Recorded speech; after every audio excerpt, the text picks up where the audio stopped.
하나님의 응답이 늦어질 때 침묵 속에 숨겨진 은혜. 여러분, 안녕하세요.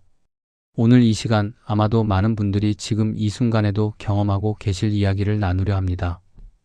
기도는 했지만 아무 일도 일어나지 않을 때가 있습니다. 하나님께 간절히 부르짖었는데도 마치 하늘이 닫힌 것처럼 아무 대답이 없는 순간 말이죠. 무릎을 꿇고 눈물을 흘리며 밤을 새워 기도했는데도 상황은 변하지 않고 고통은 계속되고 문제는 여전히 그 자리에 있습니다. 그럴 때 우리는 묻습니다. 하나님, 정말 제 기도를 듣고 계신가요? 왜 아무 일도 일어나지 않나요? 제가 뭘 잘못한 건가요? 심지어는 하나님, 저를 버리신 건가요? 라는 절망적인 질문까지 하게 됩니다. 이런 침묵의 시기는 누구에게나 찾아옵니다. 신앙이 깊은 사람에게도, 오랫동안 하나님을 섬긴 사람에게도, 심지어 목회자에게도 찾아옵니다. 특히 고통이 깊어질수록, 응답이 절실할수록 하나님의 침묵은 더 크게, 더 무겁게 느껴집니다. 건강의 회복을 위해 기도했는데 병은 더 악화되고, 가정의 평안을 위해 기도했는데 갈등은 더 깊어지고, 경제적 돌파구를 위해 기도했는데 빚은 더 늘어나고, 자녀의 회복을 위해 기도했는데 상황은 더 나빠지는 것처럼 보일 때 우리는 하나님의 침묵 앞에서 무너지고 싶어집니다. 그러나 오늘 저는 여러분과 함께 응답이 지연될 때 하나님이 우리에게 가르치시는 신앙의 비밀에 대해 나누고자 합니다. 하나님의 침묵은 무관심이 아니며 응답의 지연은 거절이 아니라는 것을 함께 발견하게 될 것입니다. 시작하기 전에 하나님의 말씀을 더 많은 분들과 나눌 수 있도록 구독과 좋아요로 함께 해주세요. 이 영상 하나가 지금 하나님의 침묵 속에서 고통받고 있는 누군가에게는 새로운 희망이 될 수 있습니다. 놀랍게도 성경의 위대한 믿음의 사람들도 하나님의 침묵을 경험했습니다. 하나님께 선택받은 이들조차 응답 없는 시간을 지나야 했습니다. 그들의 이야기를 통해 우리는 하나님의 침묵이 어떤 의미를 가지는지 배울 수 있습니다. 아브라함 25년의 기다림과 약속의 지연. 아브라함의 이야기는 창세기 12장에서 시작됩니다. 하나님께서 그를 부르시며 이렇게 약속하셨습니다. 내가 너로 큰 민족을 이루게 하리라. 그때 아브라함의 나이는 75세였습니다. 75세라는 나이는 이미 자녀를 낳기에는 늦은 나이입니다. 그런데 하나님은 자손을 약속하셨습니다. 아브라함은 믿었습니다. 하나님이 약속하셨으니 곧 이루어지겠지. 그런데 1년이 지나도 2년이 지나도 5년이 지나도 아무 일도 일어나지 않았습니다. 10년이 지났을 때 아브라함은 85세, 사라는 75세였습니다. 그들은 더 이상 기다릴 수 없다고 생각했습니다. 그래서 인간적인 방법을 동원했습니다. 사라의 종 하갈을 통해 아들을 얻으려 했죠. 이스마엘이 태어났습니다. 하지만 그것은 하나님의 방법이 아니었습니다. 다시 세월이 흘러 아브라함이 99세가 되었을 때 하나님께서 다시 나타나셔서 말씀하셨습니다. 내년 이맘때 사라가 아들을 낳으리라. 아브라함은 속으로 웃었습니다. 100세 된 사람이 어찌 자식을 낳을까? 사라도 90세인데 어찌 아이를 낳을까? 그러나 하나님은 약속을 지키셨습니다. 아브라함이 100세 되던 해 이삭이 태어났습니다. 약속을 받은 지 25년 만이었습니다. 25년입니다. 9125일입니다. 아브라함은 그 수천 번의 아침을 맞이하며 오늘은 약속이 이루어질까? 기대했을 것입니다. 그러나 로마서 4장 19에서 21절은 이렇게 말합니다. 그가 100세나 되어 자기 몸이 죽은 것 같고 사라의 태가 죽은 것 같음을 알고도 믿음이 약하여지지 아니하고 믿음이 없어 하나님의 약속을 의심하지 않고 믿음으로 견고하여져서 하나님께 영광을 돌리며 약속하신 그것을 또한 능히 이루실 줄을 확신하였느니라. 아브라함의 믿음이 위대한 이유는 무엇입니까? 기적을 본 것이 아닙니다.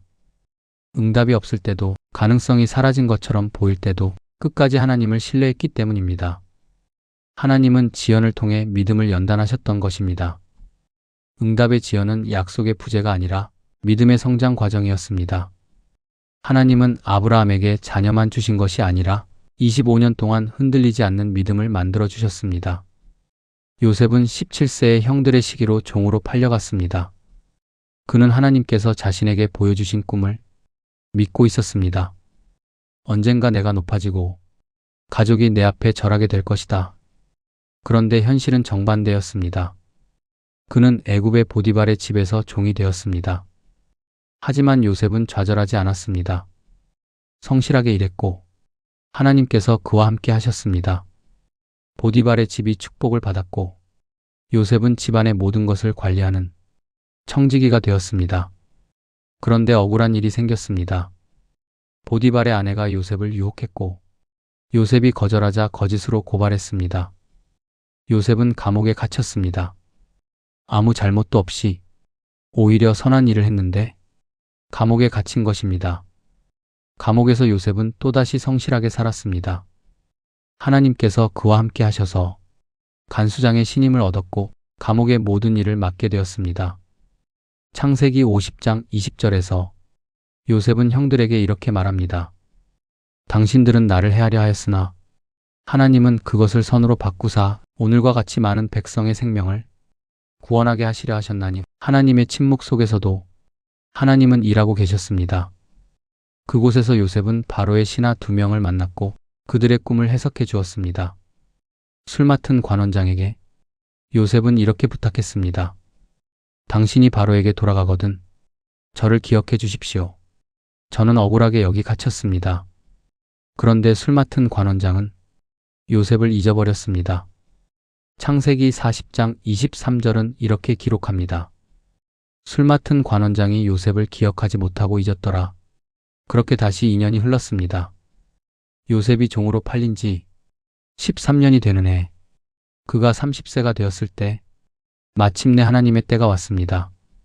바로가 꿈을 꾸었고 누구도 해석하지 못했을 때 술 맡은 관원장이 요셉을 기억했습니다.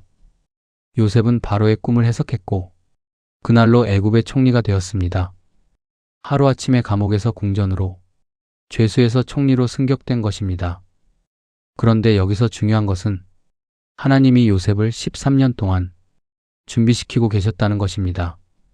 보디발의 집에서 요셉은 경영과 관리를 배웠습니다. 감옥에서 요셉은 인내와 겸손을 배웠습니다. 그리고 바로의 신하들을 만나면서 애굽의 궁중 문화를 배웠습니다. 만약 요셉이 17세에 곧바로 총리가 되었다면 어떻게 되었을까요? 교만해졌을 것입니다. 준비되지 않았을 것입니다. 무너졌을 것입니다. 하나님은 응답을 지연시키신 것이 아니라 요셉을 준비시키고 계셨던 것입니다. 사르밧 과부의 마지막 한 끼의 순종 이야기입니다. 열왕기상 17장은 극심한 가뭄의 이야기입니다. 비가 내리지 않아 온 땅이 메말랐고 사람들은 굶주림에 시달렸습니다. 그때 하나님께서 엘리야를 사르밧의 과부에게 보내셨습니다. 엘리야가 그 과부를 만났을 때 그녀는 마지막 남은 밀가루와 기름으로 자신과 아들을 위한 떡을 만들려던 참이었습니다. 그녀는 엘리야에게 이렇게 말했습니다. 내게 구운 떡이 없고 다만 통에 가루 한 움큼과 병에 기름 조금뿐이라. 내가 나무 2개를 주워다가 나와 내 아들을 위하여 음식을 만들어 먹고 그 후에는 죽으리라. 열왕기상 17장 12절. 마지막 한 끼였습니다. 그 뒤에는 죽음만 남아 있었습니다.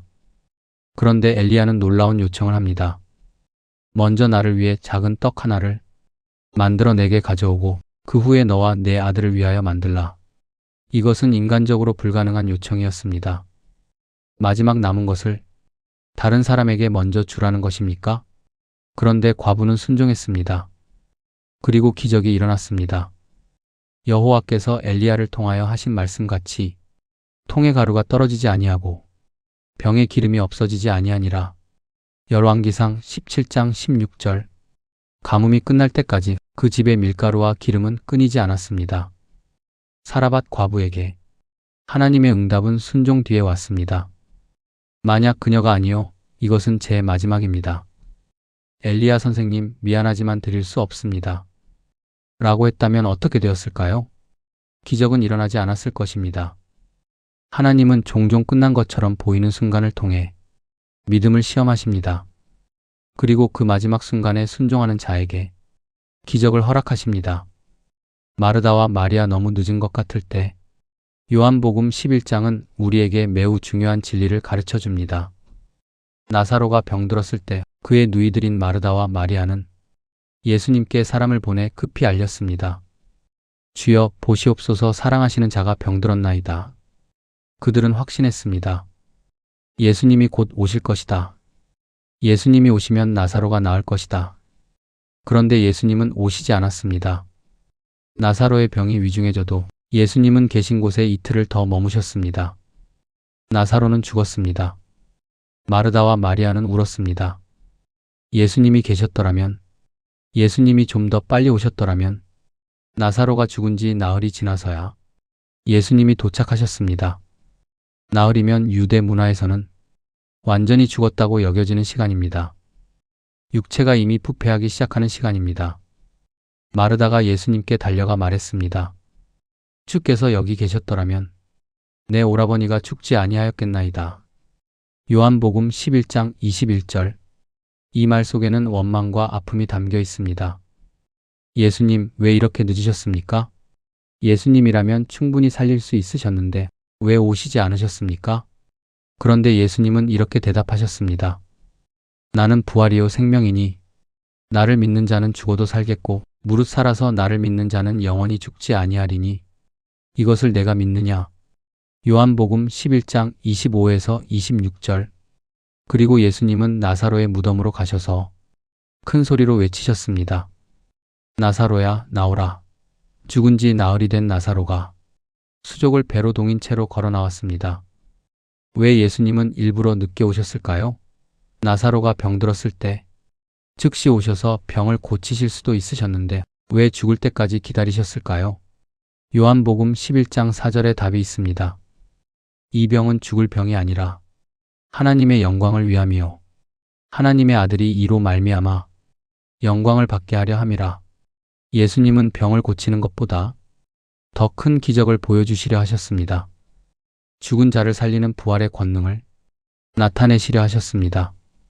그리고 그것을 통해 나는 부활이요 생명이라는 진리를 선포하시려 하셨습니다. 하나님의 시간표는 인간의 너무 늦었다는 기준과 다릅니다. 우리가 이제 끝났다고 생각할 때 하나님은 이제 시작이다라고 말씀하십니다. 그분은 가장 늦은 순간에 가장 큰 기적을 일으키십니다. 하나님의 침묵 속에서 해야 할 세 가지. 그렇다면 우리는 하나님의 응답이 늦어질 때 침묵의 시간에 무엇을 해야 할까요? 성경은 우리에게 세 가지 실천을 가르쳐 줍니다. 첫째, 멈추지 말고 기억하라. 시편 77편은 아삽이 고통 속에서 부르짖은 시입니다. 그는 이렇게 고백합니다. 내가 환난 날에 주를 찾았으며 밤에는 내 손을 들고 거두지 아니하였으나 내 영혼이 위로받기를 거절하였도다. 주께서 영원히 버리실까? 다시는 은혜를 베풀지 아니하실까? 하나님이 자신을 버린 것 같았습니다. 응답이 없었습니다. 그런데 아삽은 어떻게 했습니까? 내가 주께서 행하신 일들을 기억하며 옛적에 행하신 기사를 기억하고 주께서 행하신 모든 일을 작은 소리로 읊조리며 주의 행사를 낮은 소리로 되풀이하리이다. 시편 77편 11에서 12절. 아삽은 기억하기로 선택했습니다. 하나님이 과거에 어떻게 일하셨는지, 어떻게 구원하셨는지, 어떻게 신실하셨는지를 기억했습니다. 기억은 믿음을 회복시키는 통로입니다. 현재의 침묵이 과거의 신실하심을 무효화하지 않습니다. 하나님이 과거에 신실하셨다면 지금도 신실하십니다. 단지 우리가 보지 못할 뿐입니다. 이스라엘 백성들이 광야에서 고통받을 때 하나님은 그들에게 과거를 기억하라고 명하셨습니다. 내가 애국 땅에서 나오던 날을 기억하라. 과거의 구원이 현재의 고통 속에서 희망의 증거가 되었습니다. 여러분, 하나님이 여러분의 삶에서 행하신 일들을 기억하십시오. 작은 일이라도 좋습니다. 기도 응답받았던 순간, 하나님의 손길을 느꼈던 순간, 기적을 경험했던 순간을 기억하십시오. 그 기억이 지금의 침묵 속에서 희망의 불씨가 될 것입니다. 둘째, 불평 대신 감사를 고백하라. 데살로니가전서 5장 16에서 18절은 이렇게 명령합니다. 항상 기뻐하라. 쉬지 말고 기도하라. 범사에 감사하라. 이것이 그리스도 예수 안에서 너희를 향하신 하나님의 뜻이니라. 범사에 감사하라는 말은 모든 상황을 좋아하라는 뜻이 아닙니다. 고통을 즐기라는 뜻도 아닙니다. 그것은 모든 상황 속에서도 하나님께 감사할 제목을 찾으라는 뜻입니다. 욥은 모든 것을 잃었습니다. 자녀들이 죽고 재산이 사라지고 건강을 잃었습니다. 그런데 그는 이렇게 고백했습니다. 내가 모태에서 알몸으로 나왔사온즉 또한 알몸으로 돌아갈지라. 주신 이도 여호와시요 거두신 이도 여호와시오니 여호와의 이름이 찬송을 받을지니이다. 욥기 1장 21절. 감사는 환경을 바꾸지 않습니다.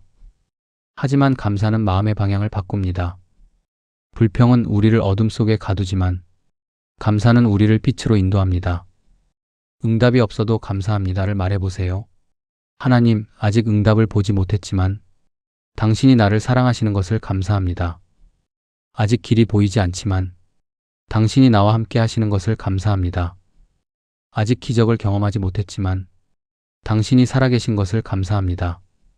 하나님은 감사의 언어 안에 새로운 길을 여십니다.